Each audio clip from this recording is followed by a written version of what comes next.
चलो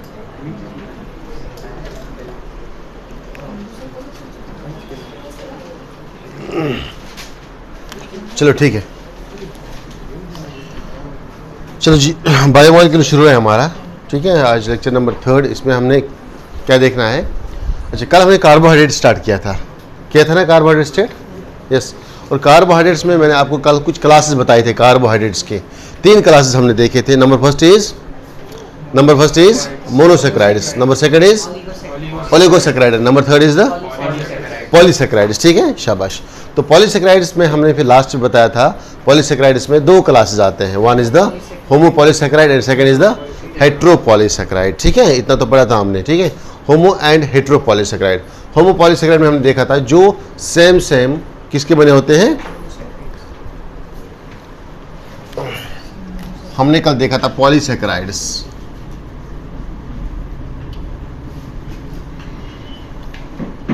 पॉलीसेक्राइड्स का हमने देखा था 2 क्लासेस हैं। One is known as the homopolysaccharide and second क्या बोला था मैंने? हेट्रोपॉलीसेक्राइड्स, हेट्रोपॉलीसेक्राइड एंड होमोपॉलीसेक्राइड। होमोपॉलीसेक्राइड जो सेम यूनिट्स के बने होते हैं। सिमिलर काइंड ऑफ मोनोसेक्राइड्स अगर कंबाइन होके एक पॉलीसेक्राइड बनाते हैं तो वो कहलाएंगे होमोपॉलीसेक्राइड्स। कल बोला था मैंने आपको। ठीक है, तो फिर मैंने आपको होमोपॉलीसेक्राइड्स की एग्जांपल बताई थी। होमोपॉलीसेक्राइड्स में क्या क्या चीज़ें आती है, कौन कौन से कार्बोहाइड्रेट्स, कौन कौन से बायोमॉलिक्यूल्स जो है जो होमोपॉलीसेक्राइड में आते हैं। इसमें मैंने आपको नंबर फर्स्ट बोला था सेल्यूलोस। नंबर सेकंड मैंने बात करी थी स्टार्च की। नंबर थर्ड इसमें आता है ग्लाइकोजिन। नंबर फोर्थ इसमें आता है not insulin, it is inulin. It is inulin. और हमारे पास एक हेट्रोपॉलीसेक्राइड है, that is the chitin. Chitin change करो ना, क्या लगता है चेंज करने में? 1 सेकेंड। ठीक है, सॉरी बाबा, सॉरी चलो, काइटिन। ठीक है, काइटिन किस में आएगा बेटा? हेट्रोपॉलीसेक्राइड में। ठीक है, तो इस तरह से एक एक करके हमें पढ़ने हैं। तुम्हारी एनसीईआरटी ने इनका जिक्र किया है, इनको हम देखेंगे अच्छे से। ठीक है, चलिए नंबर फर्स्ट बात करेंगे। फर्स्ट होमोपॉलीसेक्राइड की, दैट इज द सेल्यूलोस।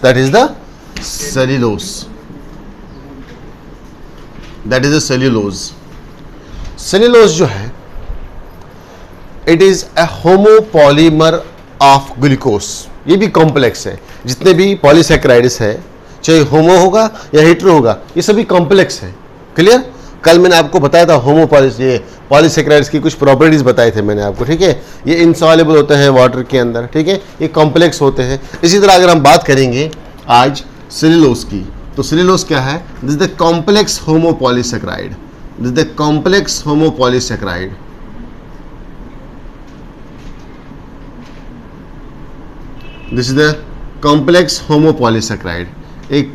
होमोपॉलीसेक्राइड है। कौन?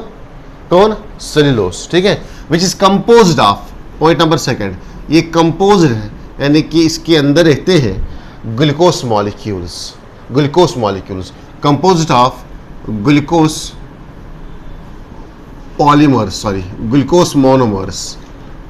मोनोमर, यानी कि जो ग्लूकोस है, glucose are the building block of the cellulose. Cellulose किसका बना है? ग्लूकोस मॉलिक्यूल्स के। तो एक सेल्यूलोस मॉलिक्यूल के अंदर, ये आपको मालूम होना चाहिए, एक सेल्यूलोस मॉलिक्यूल बनाने के लिए तकरीबन 6000 से 10,000 ग्लूकोस मॉलिक्यूल आपस में कंबाइन होते हैं। क्या बोला मैंने? 6000 से लेकर 10,000 ग्लूकोस मॉलिक्यूल्स प्रेजेंट रहते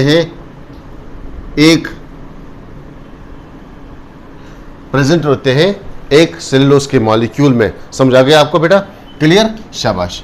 तो इसके बाद अगर हम सेलुलोज की बात करेंगे तो ये सेलुलोज जो है it is considered as the most abundant molecule on the earth surface. Earth के सरफेस पे सबसे अबेंडेंट जो है, सबसे ज़्यादा बायोमॉलिक्यूल जो क्वांटिटी में प्रेजेंट है, याद रखना दैट इज़ द सेलुलोज। क्या लिखूंगा मैं? It is most abundant, it is most abundant molecule on earth. Earth पे जो सबसे ज़्यादा क्वांटिटी में है दैट इज़ द सेलुलोज। इसके पीछे रीज़न क्या है? Why only cellulose? Why not glycogen? Why not chitin? Why not starch? Why only and only there is a cellulose? क्यों? Because cellulose जो प्रेजेंट रहता है, ये प्रेजेंट रहता है सेल वॉल के अंदर। Cell wall is composed of the cellulose. Plants कितने हैं वर्ल्ड में? देखो, फिर प्लांट्स के अंदर कितने सेल्स होंगे? हर एक प्लांट सेल के अंदर सेलुलोज प्रेजेंट है। तो इसीलिए हम बोलते हैं यहाँ पे because number of plant kingdom, diversity of plants are very large. Diversity of plants are very large, बहुत लार्ज डाइवर्सिटी है प्लांट्स की। तो हर एक प्लांट सेल के अंदर प्रेजेंट रहता है cellulose. That is why cellulose is the most abundant molecule in the earth crust, on the earth surface. ठीक है, बिकॉज इसका रीजन क्या है? इसका रीजन क्या है? Because cell wall of plants are composed of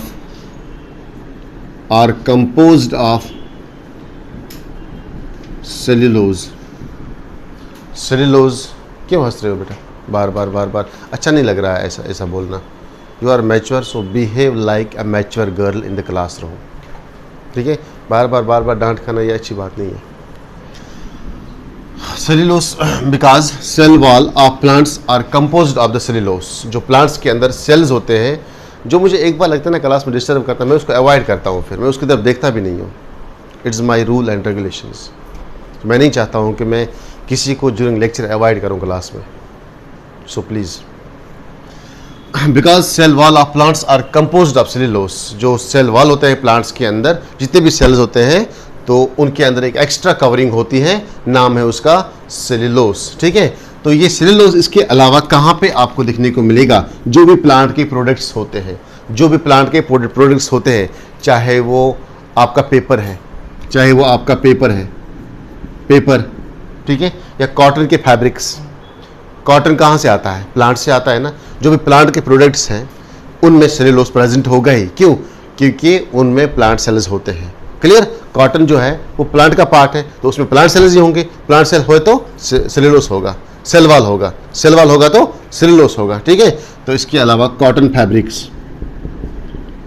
fabrics इनमें भी सेलुलोज प्रेजेंट होता है। क्लियर? समझाया बेटा आपको? शाबाश। तो ये सेलुलोज क्या करता है? ये इसको एक्स्ट्रा स्टेबिलिटी देता है, एक्स्ट्रा स्टेबिलिटी प्रोवाइड करता है then that of the plasma membrane. अगर हम बात करेंगे एक प्लांट सेल की और एक एनिमल सेल की, अगर हम बात करेंगे तो दोनों सेल्स में प्लाज्मा मेम्ब्रेन रहता है। लेकिन प्लांट सेल में एक एक्स्ट्रा चीज आपको देखने को मिलेगा, एक एक्स्ट्रा कवरिंग आपको देखने को मिलेगा, which is known as cell wall, and this cell wall is composed of the cellulose किसका बना है? ग्लूकोज मॉलिक्यूल जुड़ के इन्होंने बनाया है long chain of cellulose molecule. ठीक है, तो ये क्या करता है? Provides extra stability, provides extra stability to cell wall को ये एक्स्ट्रा स्टेबिलिटी प्रोवाइड करता है। कौन? Cellulose, because it's a tough polysaccharide, it's a complex polysaccharide. That is why जिस चीज़ में ये प्रेजेंट होगा उस चीज़ को ये स्ट्रेंथ प्रोवाइड करता है, स्टेबिलिटी प्रोवाइड करता है। इसीलिए सेल वॉल जो है, ये कल भी मैंने आपको बोला, ये प्लांट सेल को प्रोटेक्शन देता है बिकॉज इसमें प्रेजेंट होता है cellulose which is a tough polysaccharide. Okay, clear? शाबाश। फिर मैंने कल शायद मैं आपको नहीं बताया था, तो जो ये सेलुलोज है, ये सेलुलोज इसमें लिमिटेड मॉलिक्यूल्स होते हैं ग्लूकोज के 6000 से 10000 तक, यानी कि इसकी चेन ज़्यादा लंबी नहीं होती है, ये ज़्यादा अनब्रांचेड भी नहीं रहता है as compare to the glucose, as compare to the glycogen. या एज कम्पेयर टू स्टार्च अगर हम देखेंगे, ग्लाइकोजन स्टार्च है वो ब्रांचेड मॉलिक्यूल्स है, वो ब्रांचेड मॉलिक्यूल्स है, और उनका जो स्ट्रक्चर होता है उनमें बहुत ज़्यादा number of carbon, number of glucose होता है, तो इसलिए उनका स्ट्रक्चर हेलिकल होता है। किसका? अगर हम स्टार्च की बात करेंगे, लेकिन इसका स्ट्रक्चर हेलिकल नहीं होता है, ठीक है, it has not helical structure. Cellulose की बात कर रहा हूं मैं, it has not helical type structure, helical type structure इसमें नहीं। हेलिकल मीन्स हो गया ऐसे, जब नंबर बढ़ता है ग्लूकोज मॉलिक्यूल्स का तो ये कॉइल शेप में चेंज हो जाता है, लेकिन इसमें हेलिकल स्ट्रक्चर नहीं है, इसमें सिंपली स्ट्रेट चेन रहता है स्ट्रक्चर इसका, ठीक है, क्लियर। ये हेलिकल स्ट्रक्चर आपको कहाँ मिलेगा?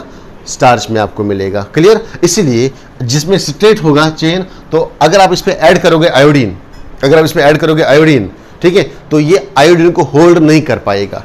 ये मॉलिक्यूल जो है, याद रखना, जो सेलुलोज मॉलिक्यूल है ये आयोडीन को होल्ड नहीं कर पाता है, so can not hold iodine, so can not hold I2 molecule, iodine molecule को ये होल्ड नहीं कर पाएगा। अब अगर ये आयोडीन मॉलिक्यूल को होल्ड नहीं कर पाएगा, it does not give you the blue colour on testing. अगर आप किसी चीज़ में टेस्ट करोगे, इसमें अगर आपने आयोडीन डाला, अगर उसका ब्लू कलर आ गया आयोडीन डालने के बाद, दैट मीन्स उसमें स्टार्च प्रेजेंट है। क्यों? क्योंकि स्टार्च जो है वो स्टेन करता है, वो रिटेन करता है आयोडीन मॉलिक्यूल, लेकिन ये जो है सेलुलोज, ये आयोडीन के साथ बॉन्ड नहीं बनाता है, ये आयोडीन रिटेन नहीं करता है। क्यों? क्योंकि उसका स्ट्रक्चर ही वैसा नहीं है जिसके अंदर आयोडीन फंस जाए, तो इसलिए it can not hold the iodine molecule. जिसने आयोडीन मॉलिक्यूल होल्ड नहीं किया तो वो ब्लू कलर शो नहीं करेगा जब हम उसके साथ आयोडीन ऐड करेंगे, तो can not show, so it can not show the blue colour on addition of iodine I2, on addition of I2 के एडिशन पे ये ब्लू कलर जो है वो शो नहीं कर पाएगा। बोलो मुझे सेलुलोज समझ में आ गया? सेलुलोज समझ में आ गया बेटा?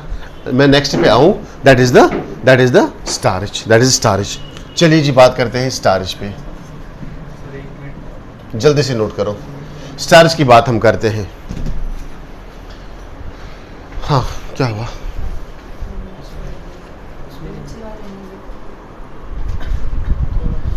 बिल्कुल ये आएगा, बाद में आएगा ये, क्योंकि जब ये वीडियो ख़त्म होती है तो ये थोड़ा ऐसे बढ़ जाता है, ये आएगा, ठीक है। चलो, हो गया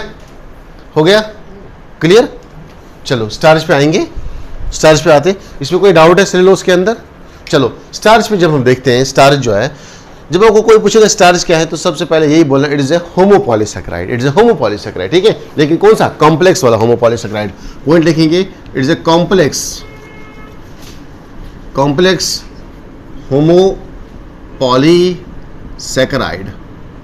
It is a complex homopolysaccharide, a type of carbohydrate belongs to the class polysaccharides. Polysaccharide में कौन से क्लास के साथ बिलोंग करता है? ये होमोपॉलीसैकेराइड के साथ ही बिलोंग करता है। ये चीज़ आपको मालूम होना चाहिए, ठीक है। अगर आपको कोई पूछेगा पॉलीसैकेराइड क्या है, आप क्या बोलना? कार्बोहाइड्रेट है। कौन सा कार्बोहाइड्रेट है? पॉलीसैकेराइड। कौन सा? होमोपॉलीसैकेराइड, ठीक है। तो होमोपॉलीसैकेराइड अगर है तो ये किस चीज का बना होता है आपको मालूम होना चाहिए। This is composed of the glucose building blocks. इसमें भी जो बिल्डिंग ब्लॉक्स क्या है? ग्लूकोज है। जो इसके मोनोमर यूनिट्स हैं, जो इसके मोनोसैकेराइड्स है, वो क्या है? ग्लूकोज। मैं लिखूंगा यहाँ पे, तकरीबन इसमें रहते हैं 2000 से 2000 to 2 lakh, from 2000 to 2 lakh glucose monomers are present in a molecule of starch। एक स्टार्च के मॉलिक्यूल में तकरीबन 2000 से लेकर 2 लाख ग्लूकोज मॉलिक्यूल्स प्रेजेंट होते हैं।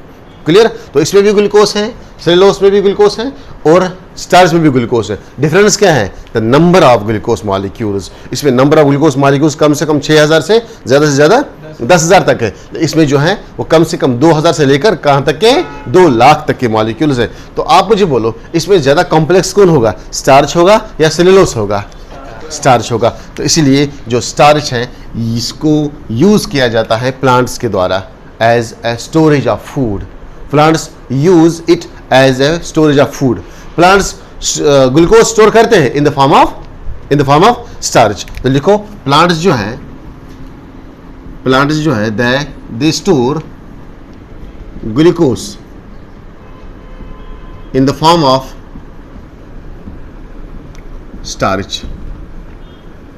ड्यूरिंग फोटोसिंथेसिस जो प्लांट्स जितना उनको चाहिए फूड, जितना उनको चाहिए ग्लूकोज, उतना वो यूज करते हैं, लेकिन बाकी वो बचा के रखते हैं बाकी ग्लूकोज किस फॉर्म में? इन the form of starch, in the form of starch. Okay, clear, शाबाश। उसके बाद हम बात करते हैं स्टार्च के ही बारे में। जो स्टार्च है, चूंकि मैंने आपको बोला इसमें 2000 से 2 लाख मॉलिक्यूल्स होते हैं, तो बीच में इसके ब्रांच निकल आते हैं, तो it's a branched molecule, also it's a branched molecule,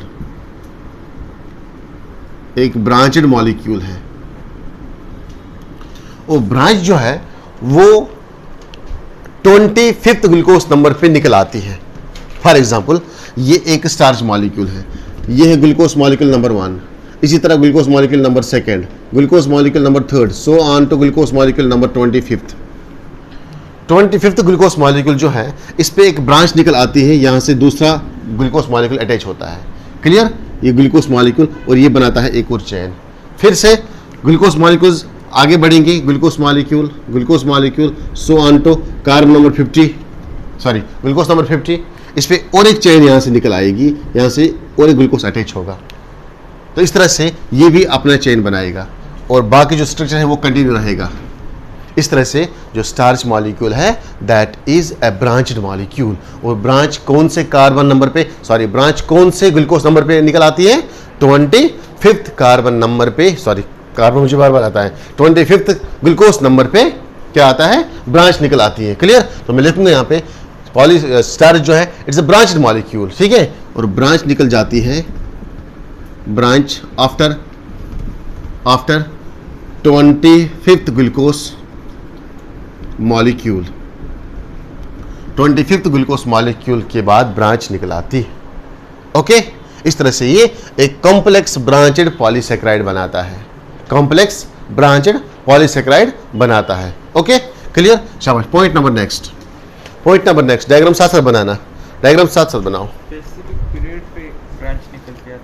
specific period पे नहीं, यानी कि अबाउट 25 हो, ये 25 भी हो सकता है, 25 के बाद भी हो सकता है। क्लियर, लेकिन मोस्ट देखा गया है यानी कि 25th चेन, यानी कि जो चेन होती है ग्लूकोज नंबर 1 से लेकर ग्लूकोज नंबर 25 तक, मिनिमम जो है 25 के बाद ही ब्रांच निकल आती है इसकी। क्लियर, शाबाश। इसके बाद जो ये स्टार्च है, स्टार्च मॉलिक्यूल, मैंने आपको बोला इसमें बहुत ज़्यादा नंबर है किसका? ग्लूकोज मॉलिक्यूल्स का। ये 2000 भी हो सकता है, ये 2 लाख तक भी हो सकता है। क्लियर, 1 लाख, 1.5 लाख, 50,000 नहीं, 2000, हाँ 50,000 वगैरह इसके बीच में आ सकता है इसकी लेंथ, ठीक है। अब जो लेंथ है इसकी, जब ये लंबा होता जा रहा है, जब ग्लूकोज मॉलिक्यूल ऐड होते जा रहे हैं इसके, तो ये अपना शेप जो है वो चेंज करता है।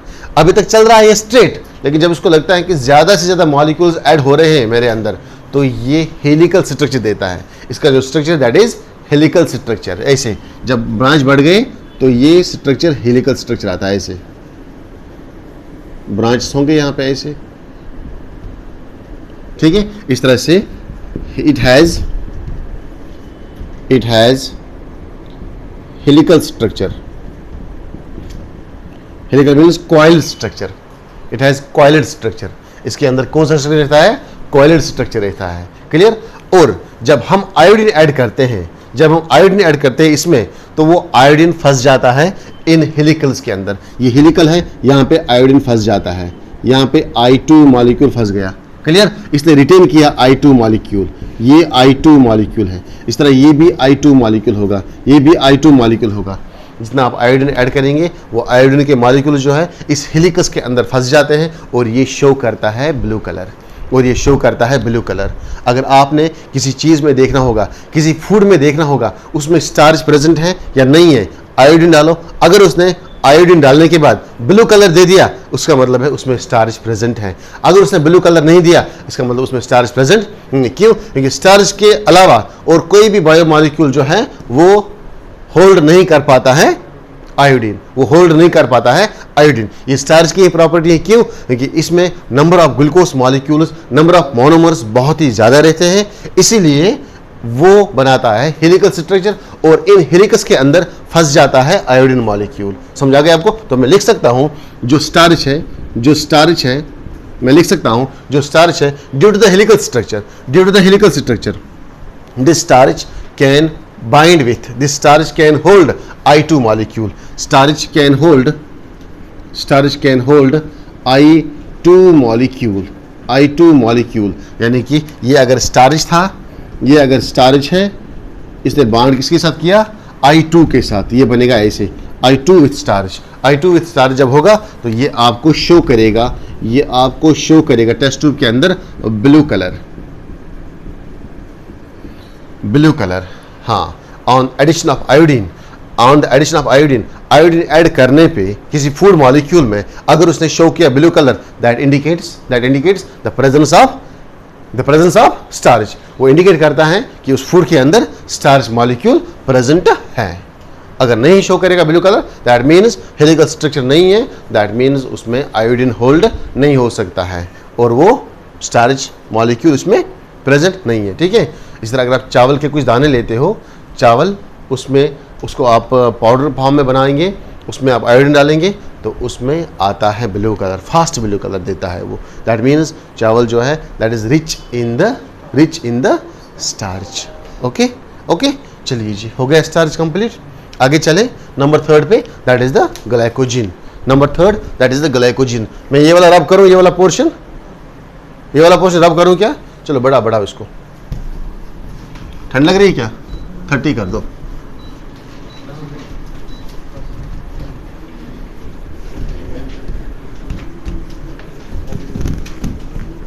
इतना क्लियर हुआ? किसी को कोई डाउट तो नहीं है ना? डाउट तो नहीं यहां तक के? चलिए जी, बात करते हैं ग्लाइकोजन की। नंबर हाँ, और कुछ है? चलो नंबर 3 बात करेंगे ग्लाइकोजन की। ठीक है? तो स्टार्च कहाँ पे प्रेजेंट होता है? मोस्टली मैंने आपको बोला है कल, ये प्लांट्स इसमें स्टोर करते हैं प्लांट्स। ठीक है? As a food source. ठीक है? ग्लाइकोजन की बात करेंगे तो ग्लाइकोजन जो है it is also known as the animal starch. अगर हम सिंपल स्टार्च की बात करते हैं, हम प्लांट स्टार्च की बात करते हैं, लेकिन ग्लाइकोजन, हमारी बॉडी जब आप खाना खाते हो, तुम्हारी बॉडी को फॉर एग्जांपल 5 ग्राम्स चाहिए ग्लूकोज, तो आपने 2 kg खाना खाए, 2 kg खाना खाने में 2000 मॉलिक्यूल्स थे ग्लूकोज। आपकी बॉडी को कितना चाहिए? 85, ठीक है, या 500। बाकी का क्या करेगा हमारी बॉडी, हमारे सेल इसको स्टोर करके रखेगा, इन द फॉर्म ऑफ ग्लाइकोजन, इसीलिए ग्लाइकोजन को हम बोलते हैं एनिमल स्टार्च। जिस तरह प्लांट एक्स्ट्रा ग्लूकोज को बचा के रखता है in the form of starch, इसी तरह हमारी बॉडी, एनिमल्स की बॉडी, वो भी एक्स्ट्रा ग्लूकोज को बचा के रखती है in the form of glycogen, इसलिए इसको हम बोलते हैं animal starch. This is also known as animal starch. याद रखना, ये एग्जाम में आ सकता है question, animal starch. Glycogen is also known as animal starch. Animal starch. ठीक है? तो ग्लूकोज क्या है? होमोपॉलीमर है या हेट्रोपॉलीमर है? It's also a complex heteropolymer of glucose monomers का ये भी बना है। ठीक है? हेट्रो बोला क्या मैंने? Homo it's a homopolymer of, it's a complex homopolymer of, it's a complex homopolymer of, it's a complex homopolymer. क्या करूं मैं इसका, रहने जब तक चलेगा। It's a complex homopolymer. किसका होमोपॉलीमर है ये? हाँ, ग्लूकोज मोनोमर्स का, है ना? ग्लूकोज मोनोमर्स, बहुत सारे ग्लूकोज मोनोमर्स जो है वो यहाँ पे जुड़ के बनाता है ग्लाइकोजन। लेकिन डिफरेंस क्या है? सेलुलोज भी तो ग्लूकोज का बना है, स्टार्च भी तो ग्लूकोज का बना है। Here is a difference between the number of glucose molecules. तो नंबर ऑफ ग्लूकोज मॉलिक्यूल जितने यहाँ पे होंगे ये याद रखना चाहिए आपको। Number of glucose molecule here is the 10,000 to 30,000 glucose molecules. Number है 10,000 से लेकर 30,000 ग्लूकोज मॉलिक्यूल्स जो है वो एक ग्लाइकोजन बनाता है, मैक्सिमम से मिनिमम तक। ठीक है, 10,000 भी हो सकते हैं, 30,000 भी हो सकते हैं। ठीक है, जुड़ जुड़ के क्या बनाएंगे ये एक ग्लाइकोजन मॉलिक्यूल। क्लियर, शाबाश। तो बात करेंगे आगे जाके, जो एक ग्लाइकोजन मॉलिक्यूल रहता है, ग्लाइकोजन मॉलिक्यूल ये ग्लूकोज से बना होता है। क्लियर, ग्लूकोज से बना होता है। तुम्हारी एनसीईआरटी ने एक डायग्राम बताई है, मैं चाहता हूं उसको एक्सप्लेन करूं क्या। ये डायग्राम जो तुम्हारी एनसीईआरटी ने बताई है ग्लाइकोजन के पास ये, ठीक है, मैं चाहता हूं इसको मैं एक्सप्लेन करूं। इसमें आपको कुछ चीज़ें हेल्पफुल होंगी जो आपको कल एग्जाम जो है एग्जाम में हेल्प करेंगे। ठीक है, चलिए, आप जानते हो ग्लूकोज मॉलिक्यूल, आप जानते हो ग्लूकोज मॉलिक्यूल को, इसका स्ट्रक्चर जानते हैं ना आप, ग्लूकोज मॉलिक्यूल के स्ट्रक्चर को। ठीक है, क्या बोला था मैंने कल ग्लूकोज मॉलिक्यूल के बारे में? ये एक हेक्सागोनल स्ट्रक्चर है, ये एक हेक्सागोनल स्ट्रक्चर है। ओके, एक हेक्सागोनल स्ट्रक्चर रहता है, 6 साइडेड वाली फिगर। क्लियर, इसमें यहां पे क्या होता है, carbon number 1, here is the carbon number 2, here is carbon number 3, here is carbon number 4, here is carbon number 5, here is no carbon, here is oxygen, here is oxygen. Clear, this is the carbon number 1। अगर आपने घर में पढ़ाई की होगी तो आपको कोई दिक्कत नहीं आएगी स्ट्रक्चर ड्रा करने में। हाँ, यदि आप यहाँ से जाके मूवीज देखने लगेंगे, ठीक है, तब जाके आपसे कोई ये नहीं रख सकता हूँ मैं एक्सपेक्टेशन। ठीक है, carbon number 2, carbon number 3, carbon number 4, 5 and 6, CH2OH group यहाँ पे अटैच होता है यहाँ पे। ठीक है, H बराबर करेंगे तो this is H, this is OH। कल बोला मैंने सेम सिचुएशन यहाँ पे भी होगी, डिफरेंट सिचुएशन यहाँ पे होगी। हाँ, OH अंदर, H बाहर, सेम एक ही तरह H एंड OH। बराबर आ गया, बराबर आ गया। ये है आपका glucose C6H12O6 in the ring form. ठीक है, अब इसको चेन बनानी है। चाहे मैंने आपको सेलुलोज पढ़ाया, मैंने आपको ग्लाइकोजन पढ़ाया, मैंने आपको स्टार्च पढ़ाया, मैंने तीनों में आपको बोला है कि ग्लूकोज मॉलिक्यूल एक दूसरे के साथ जुड़ जुड़ के चेन बनाते हैं। लेकिन ये ग्लूकोज मॉलिक्यूल जुड़ते कैसे हैं? मान लीजिए this is the glucose number 1, glucose molecule first, glucose molecule first. अब इसको अटैच करना है ग्लूकोज मॉलिक्यूल, अब इसको अटैच करना है ग्लूकोज मॉलिक्यूल। दूसरा ग्लूकोज मॉलिक्यूल आएगा, दूसरा ग्लूकोज मॉलिक्यूल आएगा, लेकिन जो दूसरा ग्लूकोज मॉलिक्यूल आता है, अब इसको ऑप्शन है, या तो वो इस एंड से जुड़ जाएगा या तो वो ये एंड से जुड़ जाएगा। लेकिन याद रखना, जो दूसरा मॉलिक्यूल आता है वो हमेशा दूसरे ग्लूकोज मॉलिक्यूल का कार्बन नंबर 1 जुड़ जाता है, बॉन्ड करता है जो ऑलरेडी प्रेजेंट होता है ग्लूकोज उसके कार्बन नंबर 4 के साथ। फिर से सुनो, मैं क्वेश्चन राइज करने वाला हूं इसके बाद।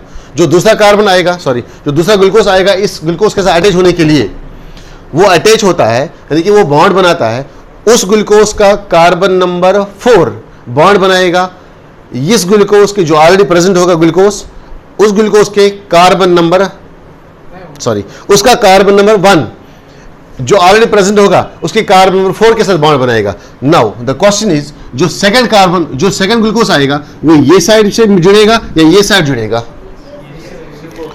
वो ब्लैक के साइड से जुड़ेगा या वो रेड के साइड से जुड़ेगा? ब्लैक के साइड से जुड़ेगा। तो जो दूसरा कार्बन आएगा, जो दूसरा ग्लूकोज मॉलिक्यूल आएगा वो ऐसे रहेगा।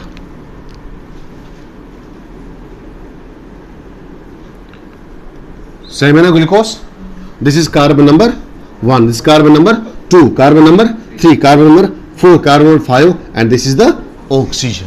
ओके, कार्बन 6 डालते हैं, that is CH2OH, this is H, this is okay, this is H and OH, this is OH, this is H, this is H, this is OH, this is OH, this is H. Is this complex structure? दो glucose molecule को जोड़ना है, यहाँ पे दो molecules को जोड़ना है। आपको समझ में आएगा सेलुलोज कैसे बनता है, आपको समझ में आएगा ग्लाइकोजन का चेन कैसे बनती है, यानी कि लॉन्ग चेन्स कैसे बनते हैं, पॉलीमर्स कैसे बनते हैं, ये आपको यहाँ पे क्लियर हो जाएगा। तो यहाँ पे मुझे बोलो, यहाँ पे carbon number 4 of this carbon number 4 bond बनाएगा between carbon number 4 and the carbon number 1। Carbon number 4 of glucose first molecule, याद ध्यान रखना, carbon number 1 of glucose second molecule. First molecule of glucose, second molecule of glucose, ये दोनों के carbon जो है bond बनाएंगे। लेकिन कार्बन नंबर 4 प्रीवियस का, कार्बन नंबर 1 नए ग्लूकोज का। आप मुझे बोलो, यहां पे ये कार्बन दोनों बॉन्ड बनाएंगे, लेकिन बॉन्ड तभी बनता है जब वैकेंसी होती है। बॉन्ड तभी बनता है जब वैलेंस शेल इलेक्ट्रॉन अवेलेबल होता है। आपने केमिस्ट्री पढ़ी होगी, अच्छे से पढ़ी होगी, मेरे से अच्छी केमिस्ट्री आप जानते हैं, क्लियर। तो मुझे बोलो, आपने वीबीडी पढ़ी होगी, वैलेंस बॉन्ड थ्योरी, क्योंकि ओनली वैलेंस इलेक्ट्रॉन्स जो है वो टेक पार्ट करते हैं बॉन्ड फॉर्मेशन में। मुझे केमिस्ट्री नहीं पढ़ानी है, पाई सिग्मा मुझे यहाँ पे नहीं पढ़ाना है, क्लियर। चलो बात करते हैं यहाँ पे, ये कार्बन नंबर देखो जरा, कार्बन 4 देखो, गरज के लिए क्वेश्चन है। कार्बन नंबर 4 के पास कोई इलेक्ट्रॉन वैलेंस है क्या, कोई वैकेंसी है क्या कार्बन की? देखो पहले मुझे बोलो, कार्बन नंबर 4 जो है इसके पास ये कोई एक्स्ट्रा बॉन्ड बना सकता है क्या? नहीं बना सकता है ना। बॉयज के लिए क्वेश्चन है, कार्बन नंबर 1 जो है इसके लिए कोई वैकेंसी है क्या? ये कोई एक्स्ट्रा बॉन्ड बना सकते हैं? अगर मैं इसको ऐसे बॉन्ड बनाऊंगा, क्या ये सही है? क्या ये सही है? कार्बन कभी 5 बॉन्ड जिंदगी में नहीं बनाता है। अगर कभी भी आपने देखा है कार्बन के 5 बॉन्ड हैं, पहले उस टीचर को कत्ल कर दो, ठीक है। कभी कार्बन 5 बॉन्ड नहीं बनाएगा, कभी कार्बन 5 बॉन्ड नहीं बनाएगा। अब क्या करना है इसको, ये दोनों आके इसको बोलता है, यार हमें तो ग्लाइकोजन मॉलिक्यूल बनाना है, अब क्या करें, मुझे आपके साथ जोड़ना है, क्लियर। ये बोलता है इसको, चलो जी मैं अपना OH लॉस करता हूं। सुनो, ये अपना OH लॉस करेगा, इन दोनों के बीच में एक वाटर मॉलिक्यूल निकलता है बाहर, H2O, इसका एक H, ये था ना OH, तो यहां से दोनों को एक वाटर मॉलिक्यूल बाहर निकलेगा, इसका OH, इसका H, H2O, ये दोनों आके बाहर निकलेंगे, क्लियर। अब ये वैकेंट हो गया बेचारा, ये बॉन्ड लड़का है, खाली बॉन्ड, क्लियर। OH ने अपने इलेक्ट्रॉन दोनों ले लिए, चले गए वो बाहर घूमने, क्लियर। पता नहीं कब आएंगे, तब तक ये क्या करेगा, इसका भी एक चला गया। अब ये बंदा रो रहा है यहाँ पे, इसके अपना लोन पेयर इलेक्ट्रॉन यहाँ पे है, क्लियर ऑक्सीजन का। अब ये बेचारा बंदा है, इसका अपना इलेक्ट्रॉन यहाँ पे है, ठीक है ना। तो ये क्या करेंगे, ये इसको बोलता है, चलो जी बॉन्ड है इधर ही, आप एक काम करो, हम दोनों कंबाइन हो जाएंगे। कंबाइन कैसे करना है, ये ऑक्सीजन और ये ऑक्सीजन जो है ये बीच में रखेंगे, ये ऑक्सीजन बीच में रखेंगे दोनों, और ये इस बॉन्ड के साथ अट्रैक्शन करेंगे ये दोनों। इज इट ओके, यस और नो। ये ऑक्सीजन यहाँ पे प्रेजेंट था, क्योंकि इसने लॉस किया एक H, इसने लॉस किया एक OH, ये एक वाटर मॉलिक्यूल की फॉर्म में उसने उनको बाहर निकाला।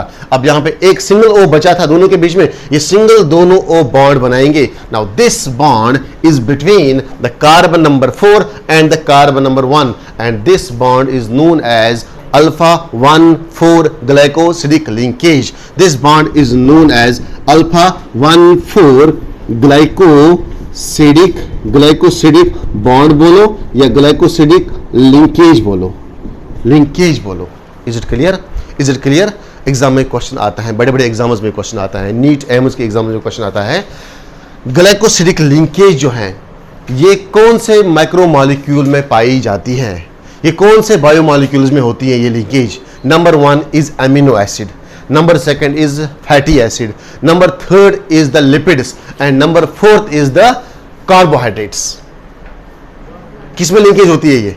It is in carbohydrate. लेकिन कार्बोहाइड्रेट की कौन से क्लास में? पॉलीसेक्राइड की क्लास में। कार्बोहाइड्रेट के डाइसेक्राइड की क्लास में भी यही होगी, ओलिगोसेक्राइड की क्लास में भी होगी, क्योंकि वहां पे 2 मोनोमर यूनिट्स जुड़ते हैं ना, तो एक ग्लूकोज 2 ग्लूकोज मिलेगा तो माल्टोस बनाएगा। तो माल्टोस का भी ये स्ट्रक्चर है, this actually the structure of maltose.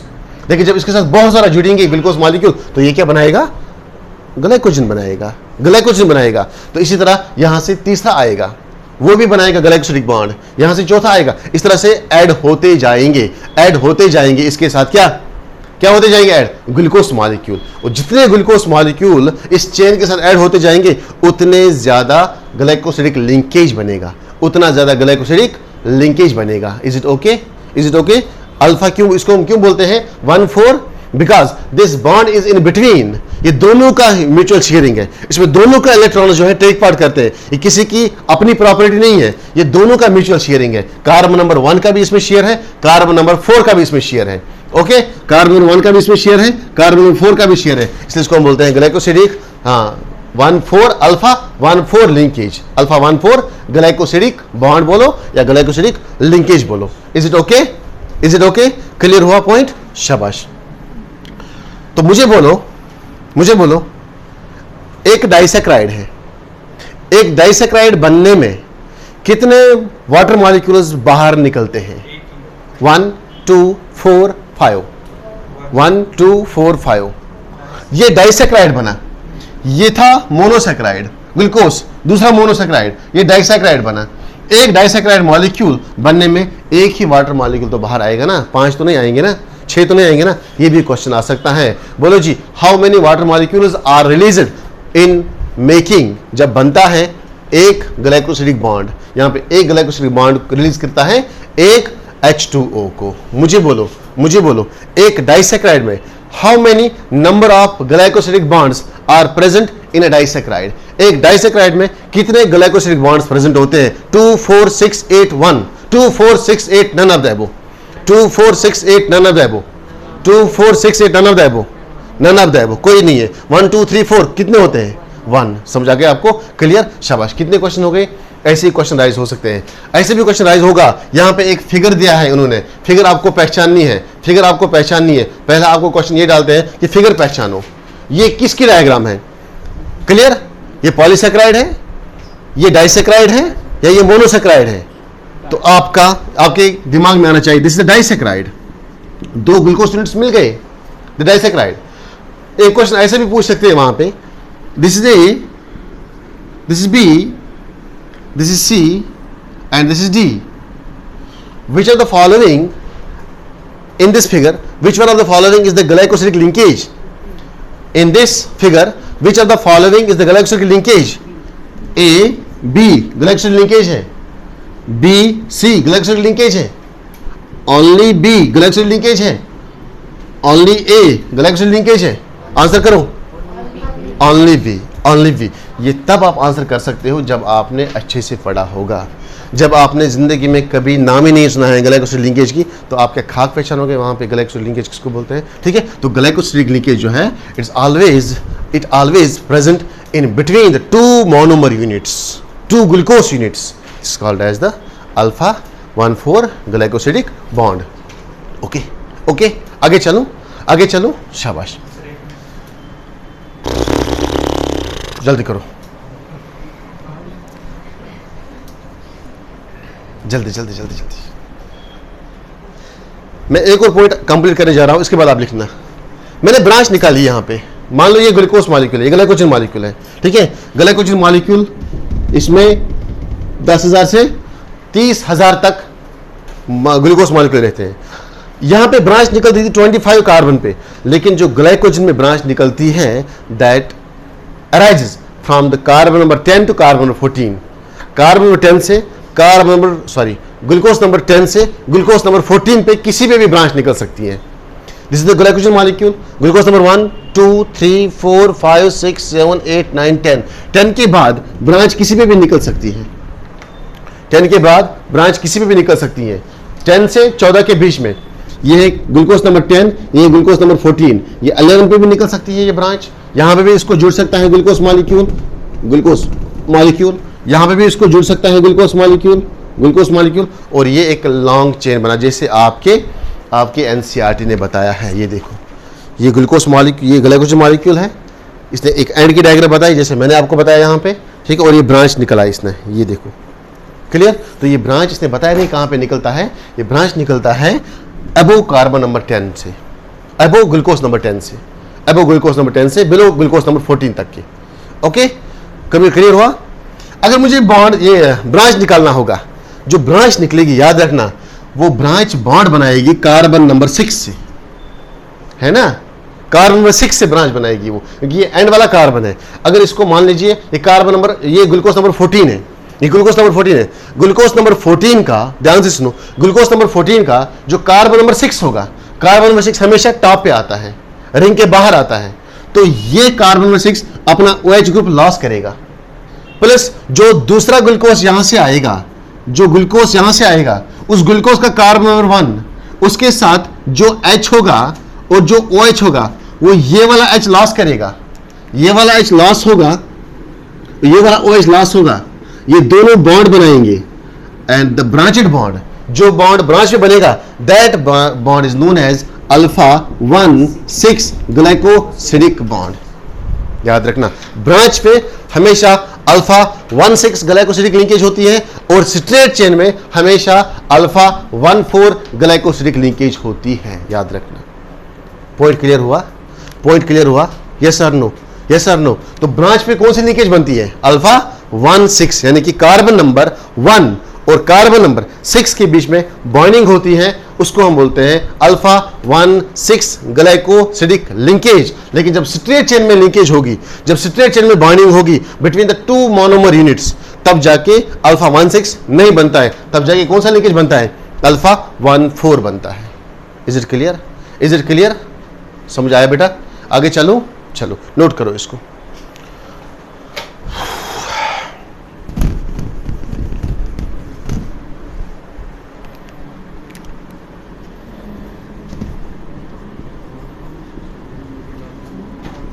Branch पे कौन सी लिंकेज रहती है? Alpha 1,6 glycosidic linkage. Straight chain में कौन सी लिंकेज होती है?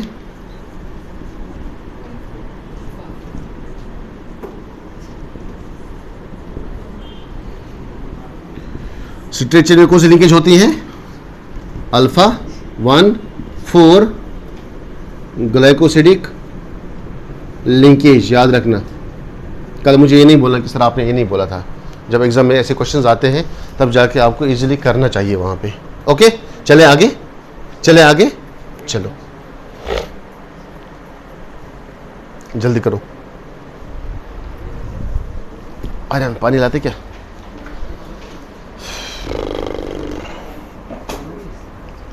Do it fast.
ओके हो गया? लिखा?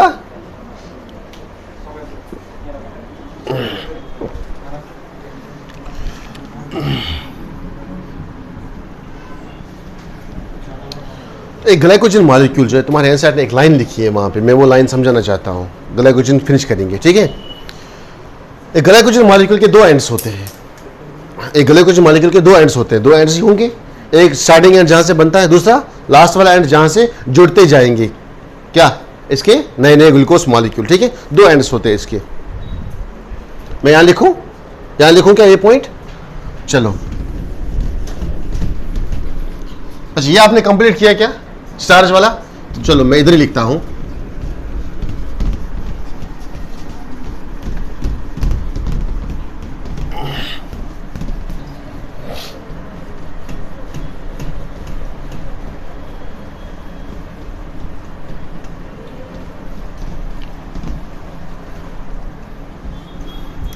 मैं पॉइंट लिखना चाहता हूं, स्टार्च मॉलिक्यूल जो है, सॉरी ग्लाइकोजन मॉलिक्यूल जो है, इसके दो एंड्स हैं, इसके दो एंड्स हैं one is known as the right end, second is known as the left end. One is known as the right end, second is known as the left end. Clear? One is known as the right end, second is known as the left end. मैंने glucose molecule बनाया, मेरा right जो है is right and left and. ठीक है, right and जो है, right and जो है having OH attached, do not have OH, है ना. राइट एंड वाला जो कार्बन फर्स्ट है, फर्स्ट ग्लूकोज का, क्या इसके OH के साथ कोई छेड़छाड़ होगी क्या? नहीं ना. क्लियर. तो जो लेफ्ट वाला OH है वो रिमूव होता जा रहा है. क्लियर. इसके पास अभी OH है, लेकिन जब इसको यहां से नया ऑक्सीजन जुड़ेगा, ये ग्लूकोज जुड़ेगा, क्या इसको बाहर निकलना पड़ेगा ना. Yes, this is the left and. Do not have proper OH. इसके पास परमानेंट OH नहीं होता है, इसको कभी भी रिमूव होना पड़ता है. समझा गया बेटा आपको? दो एंड. एक चेन की बात कर रहा हूं मैं, एक की बात नहीं कर रहा हूं, ग्लूकोज मॉलिक्यूल की बात नहीं कर रहा हूं मैं ग्लाइकोजन की बात कर रहा हूं. ग्लाइकोजन है ना ये, यानी कि मैंने दो ही मॉलिक्यूल बनाए अभी, इसमें बहुत सारे जुड़ेंगे ना अभी आगे. एक एंड इसके OH का कोई छेड़छाड़ नहीं होगी, लेकिन यहां से तो नहीं जुड़ेगा दूसरा ग्लाइकोजन तो यहां से जुड़ेगा जहां से कार्बन नंबर 4 होता है. तो कार्बन नंबर 4 वाला आपका लेफ्ट साइड बना, कार्बन 1 वाला आपका राइट साइड बना. ये भी जुड़ेगा ना पर 4 को. किसको? और एक ग्लूकोज आया तो इसको अटैच करके, तो ये 4 एक का चीज बनेगा. मान के चलो ये फर्स्ट कार्बन है. क्लियर. ये चेन का शुरुआत का कार्बन है, चेन आगे आगे बढ़ती जाएगी. ओके, समझ आ गया आपको? दो एंड्स है, right and having OH and left and do not having OH. Clear. इसलिए इसको हम बोलते हैं रिड्यूसिंग एंड, इसको हम बोलते हैं non reducing end. It is known as non reducing end, non reducing end, इसको हम बोलते हैं रिड्यूसिंग एंड. बस हो गया glycogen finish. Clear. Reducing end and non reducing end. जल्दी करो बेटा.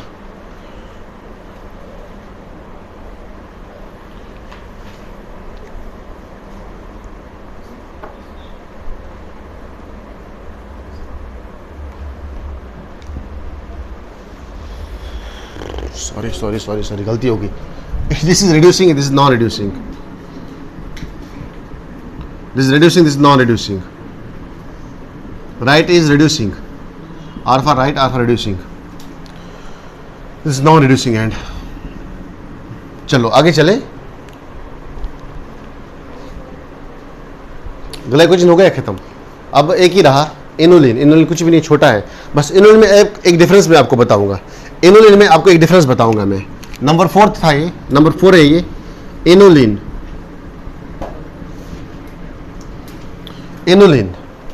ठीक है. इसमें मैंने मेजर समझा आपको. ग्लाइकोजन लिंक कीजिए, बहुत ही इंपॉर्टेंट है. ठीक है, याद रखना. इनुलिन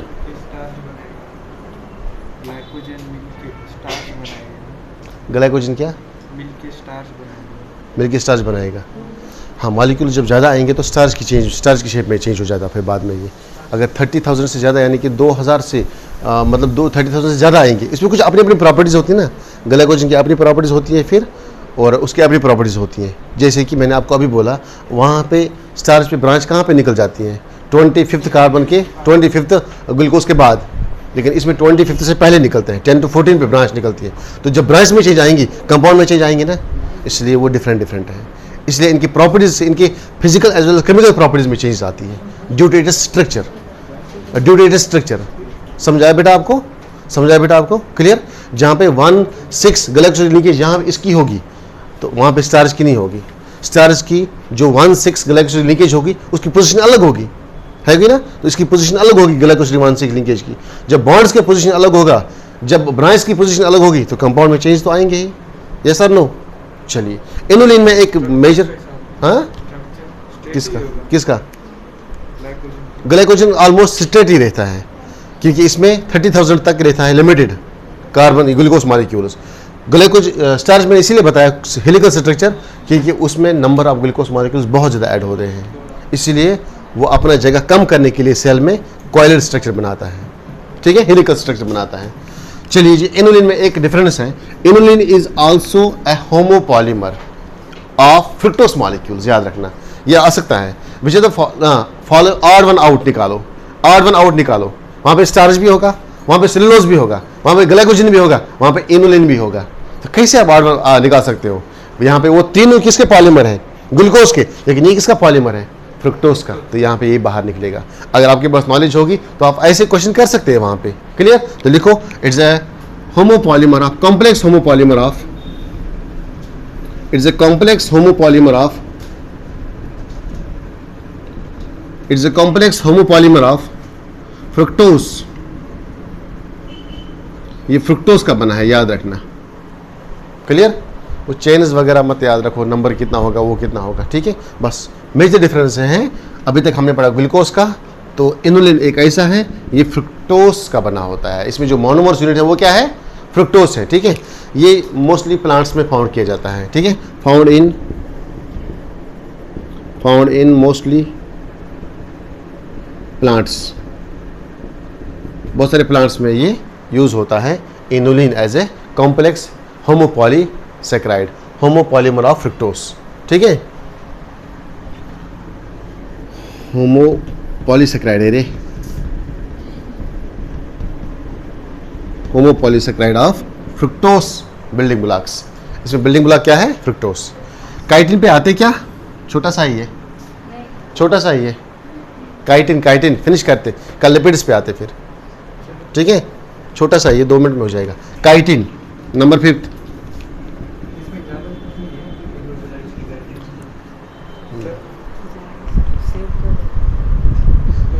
ये हो जाएगा save turn on battery save मोर, ये हो जाएगा अभी। चलो, काइटिन जो है it is different from that of जो हमने पढ़े अभी, इट इज डिफरेंट जो हमने अभी पढ़े हैं, ठीक है। काइटिन जो है सबसे पहले, it is the second most abundant, दूसरे नंबर पे आता है ये abundant molecule on the earth after cellulose. Cellulose के बाद काइटिन आता है। ज़रा ये डोर खोलो ना यार, बहुत सफोकेशन हो रही है यहाँ पे। डोर ओपन करो, डोर ओपन करो, रहने दो फिर। काइटिन जो है it is second most abundant molecule on earth after cellulose. Cellulose के बाद जो दूसरे नंबर पे है बेटा, वो कौन सा है? वो कौन सा है? That is the chitin. ये क्वेश्चन पूछ सकते हैं वो, that is the chitin. Okay, carbohydrate कैसे करें? कार्बोहाइड्रेट्स कैसे करें? Most abundant molecule, biomolecule, biomolecule. Carbohydrate ही है, लेकिन ये बायोमॉलिक्यूल्स में कंसिडर किया जाएगा। जितने भी बायोमॉलिक्यूल्स हैं, सेकंड मोस्ट ऑन द अर्थ पे बात कर रहा हूं मैं, after cellulose, that is the chitin. क्यों? क्योंकि काइटिन प्रेजेंट होता है फाइलम आर्थ्रोपोडा में। The arthropoda is the world first largest phylum in the world. उसके अंदर सबसे बड़ा क्लास जो है वो है क्लास इंसेक्टा, वो है क्लास इंसेक्टा। अगर आप 10 एनिमल्स का ग्रुप लेंगे, 10 में से 7 एनिमल्स आर्थ्रोपोडा आएंगे, 10 में से 7 एनिमल्स आर्थ्रोपोडा आएंगे। That means the most diverse group in the world is the arthropoda. और आर्थ्रोपोडा में जो सबस्टेंस पाया जाता है that is the chitin. That is chitin is the second, that is why chitin is the second abundant most polymer, या जिसको हम बोलते हैं abundant molecule on the surface of earth after cellulose. इसके बाद आफ्टर सेलुलोज के बाद, okay clear. Heteropolymer है ये। अभी तक हम बात कर रहे थे होमोपॉलीमर्स की, but this is heteropolymer. Heteropolymer, heteropolymer किसका हेट्रोपॉलीमर है ये? इसमें जो शुगर है, शुगर के साथ एमाइन ग्रुप होते हैं, ठीक है। शुगर के साथ एमाइन है, ऑफ एमाइन शुगर। जो अमाइनो एसिड है, अमाइनो एसिड के साथ शुगर मॉलिक्यूल ने लिंक करके दिया है, building blocks of amino sugars, यही है ना, अमाइनो शुगर्स। इसके अलावा अमाइनो शुगर्स के अलावा यहां पे कुछ मॉडिफाइड शुगर्स होते हैं, मॉडिफाइड शुगर्स। एग्जाम्पल एग्जाम्पल जो है अमाइनो शुगर्स या मॉडिफाइड शुगर्स की, that is the glucose amine. Glucose amine, glucose amine, glucose amine simple. Glucose के साथ अटैच क्या है? Amino group, glucose amine. तो यहां पे ये हेट्रोपॉलीमर बना. क्लियर. और एक एग्जांपल है मॉडिफाइड शुगर्स की, that is N acetyl, that is N acetyl galactosamine, N acetyl glucosamine. Simple. Galactose ये एक मॉलिक्यूल है, ग्लैक्टोज एक कार्बोहाइड्रेट है, ग्लैक्टोज एक मोनोमर है, एक मोनोसेक्राइड है, ग्लैक्टोज. इसके एक साइड में अमाइन ग्रुप है अटैच और दूसरे साइड में इसका एसिटाइल ग्रुप है. तो बन गया एन एसिटाइल ग्लैकोज अमाइन. ग्लैक्टोज के साथ जब एसिटाइल ग्रुप होगा एक साइड से और दूसरे साइड से अमाइन ग्रुप होगा तो ये बना मॉडिफाइड शुगर. मॉडिफाइड शुगर हो गया किसी चीज को सजाना, मॉडिफाई करना. इसी तरह से शुगर्स को यहां पे मॉडिफाई किया जाता है और यहां पे जो आपके पास कंपाउंड्स बन गए और यही कंपाउंड जो है these are the building blocks, these are the building blocks of chitin, these are the building blocks, these are the building blocks of chitin. ये काइटिन के बिल्डिंग ब्लॉक्स है, ये काइटिन के बिल्डिंग ब्लॉक्स है. ठीक है. कहां पे फाउंड किए जाते हैं ये? किसमें? In the most diverse group of animal जो है वर्ल्ड में, दैट इज द आर्थ्रोपोडा. उनका जो शेल होता है एक्सोस्केलेटन बोलते हैं उसको. ठीक है. Found in the exoskeleton of, found in the exoskeleton of arthropods. यहां पे लिखूंगा मैं, इधर लिखता हूं मैं. Found in the exoskeleton of arthropoda. Arthropods जो हैं उनके एक्सोस्केलेटन में ये फाउंड किया जाता है. This is the arthropoda. For example ये इंसेक्ट है कोई भी,